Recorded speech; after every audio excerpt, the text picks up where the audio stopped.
The ones that were mailed out, they were metered, and so there wasn't anything indicating that they went through North Platte. So I don't know how the mail system I works don't here. either. And I don't think you can ask them and get a good, solid answer.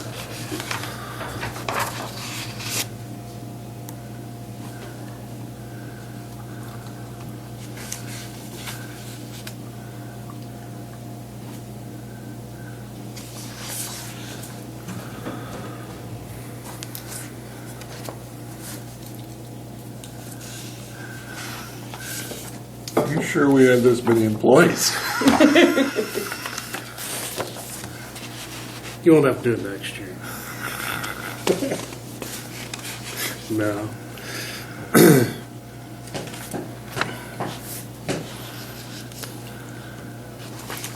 I think there's 5 extra rolls.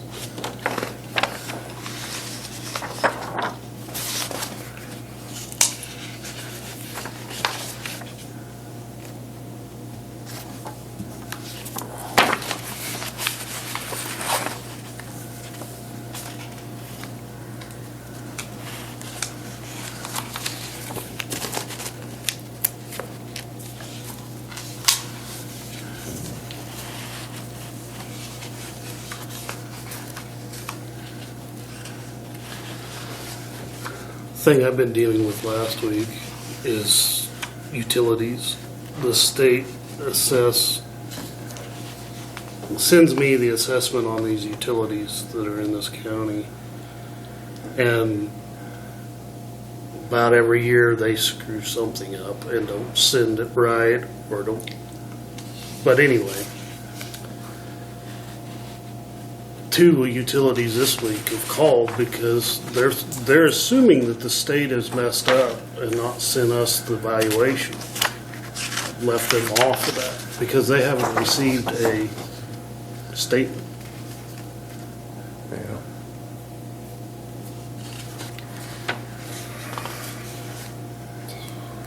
I mean, there's one of those. It's a gas line that's $600 and some thousand. There's a pipeline, that new one that we started on the tax this time. That's 1.1 million. Imagine the penalties on those. No, I'd hate to. But there again, our hands are tied as far as that goes. But it all goes back to accessibility and being able to call in and get the amount that you owe and getting it paid. I don't know that all of the phone calls were being fielded by the treasurer's office.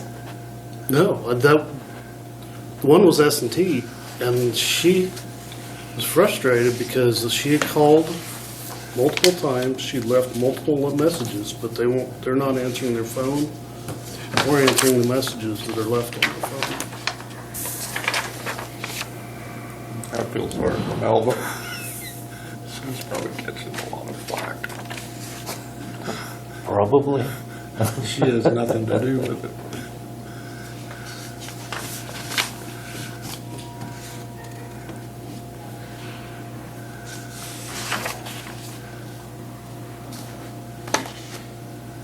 It looks like we must be housing prisoners all over again. I got a $2,000 fuel bill from the sheriff's office. So that sounds like a lot of trips for prisoners. Yeah.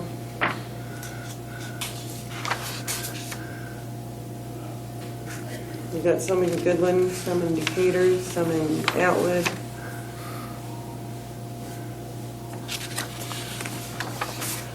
But this week is magistrate week, so maybe we can Clear them out a little. clear out a few.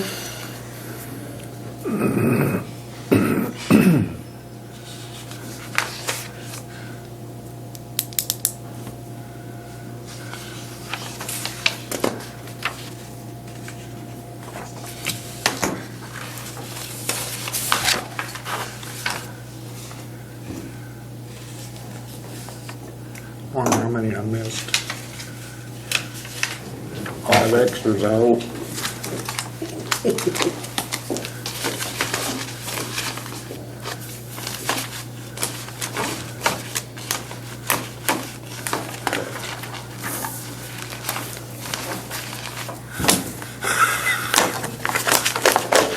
Here's some more you can sign.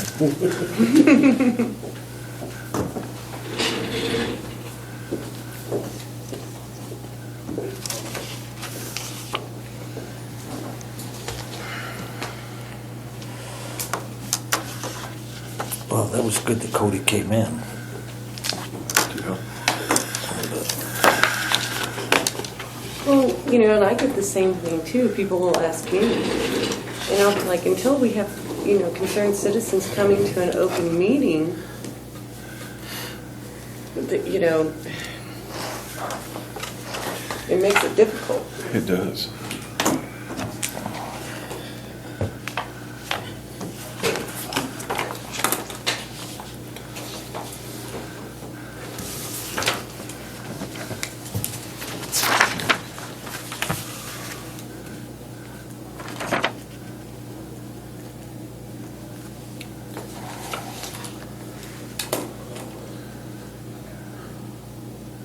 I didn't see a check in there for you, helping out the sheriff's office. Surely he reimbursed you for them lights, didn't he?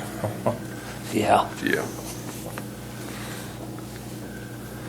Yeah, I went up there, he had a big old stick. I thought, Yeah, he's allergic to ladders, I think. I said, that ain't gonna cut it.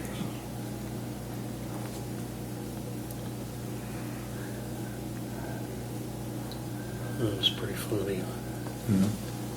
That was pretty funny. The fire department stealing his Christmas lights. Did you see that one?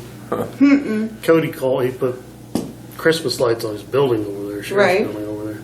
He called out the fire department because they didn't have any. Oh, that it looks pretty dark over there. And the next day or two, they took his lights and put them on the fire department.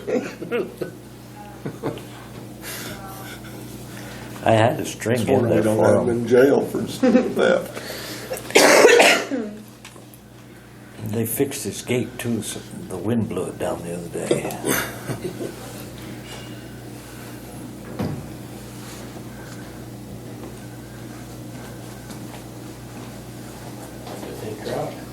Good morning.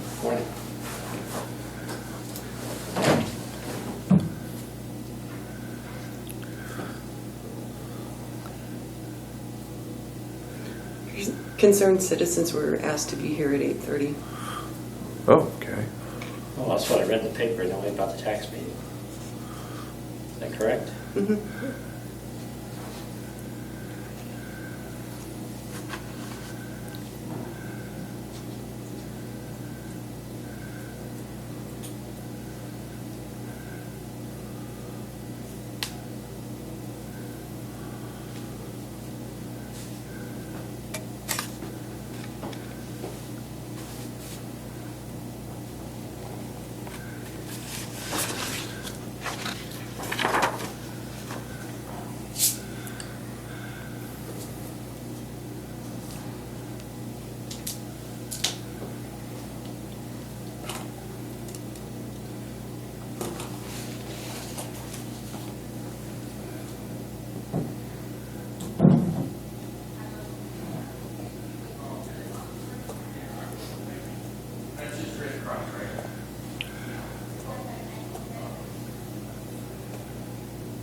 Okay, I need a motion to go ahead and approve the accounts payable and payroll warrants. I so moved. And I'll second it. All those in favor? Aye. Opposed, same sign. Also need a motion to go ahead and approve the November 27th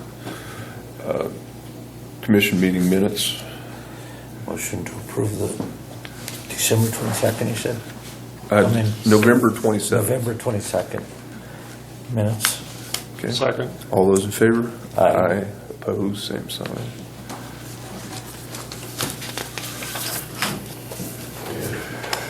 I guess we jumping the gun a little on December 22nd, yeah? You little. You don't have to wait long, though.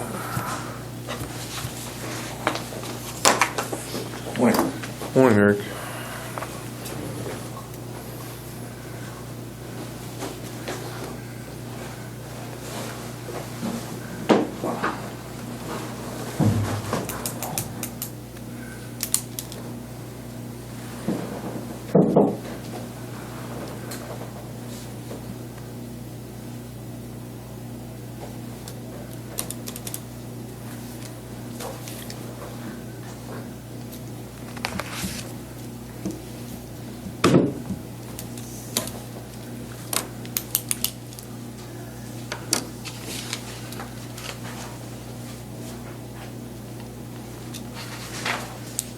Morning. Morning, Eddie.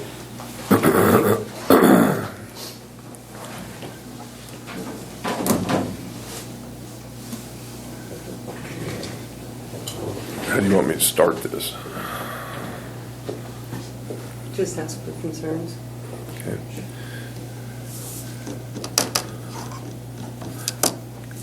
Okay, apparently through social media, there was an invitation more or less to, if you had concerns about taxes and the tax statements, we would hear those concerns at 8:30. So we're at 8:30, and I'm assuming that's the reason you're here, sir? Well, yeah, taxes are too high. Yeah, well, we agree with you.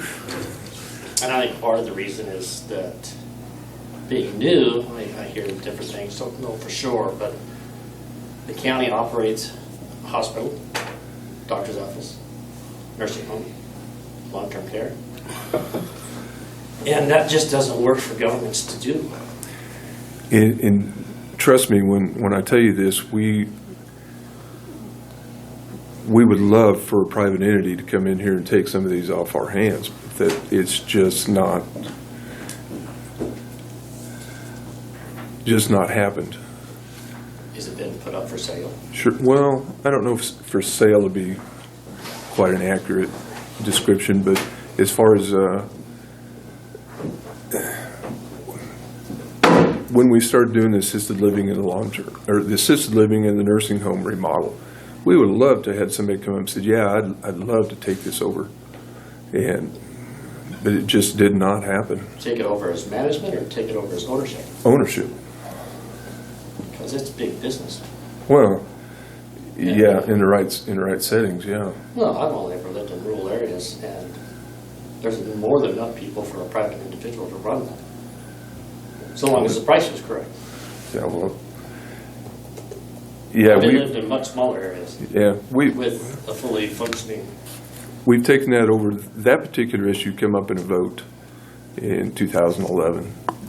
Residents. So they're the ones that approved it, and so with voter approval, we went ahead and applied tax dollars to it. With the ongoing hemorrhaging of money, shouldn't it be maybe asked again? Or researched? We don't really look at it as hemorrhaging money anymore. We used to have that problem, but with the new management team, they've kind of turned things around. And Is it making money? the gentleman right behind you could answer that better than I. Good morning, Eddie Schultz. A Catholic?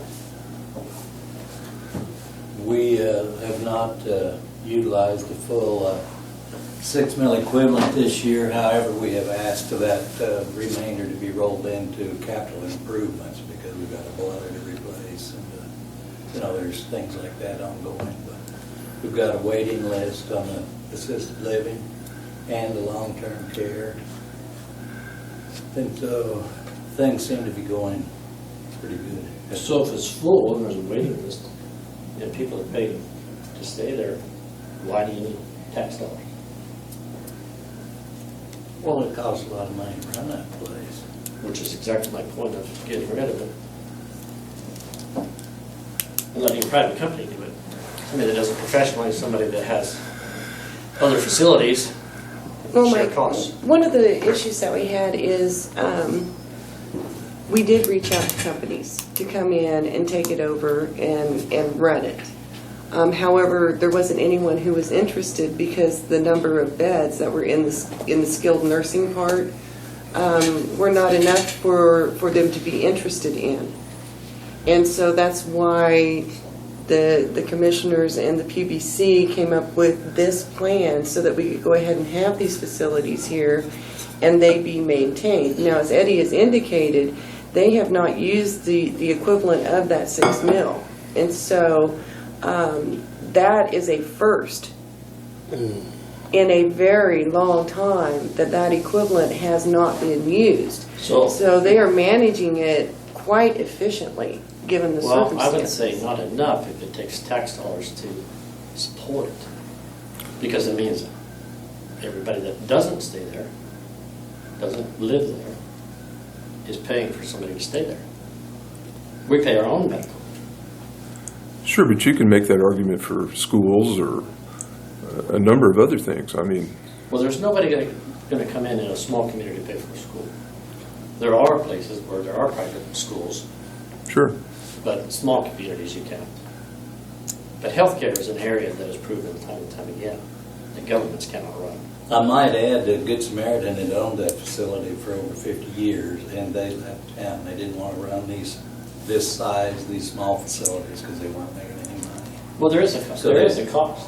They have pulled out of St. Francis, they pulled out of Sherman County, Ron City, Smith Center.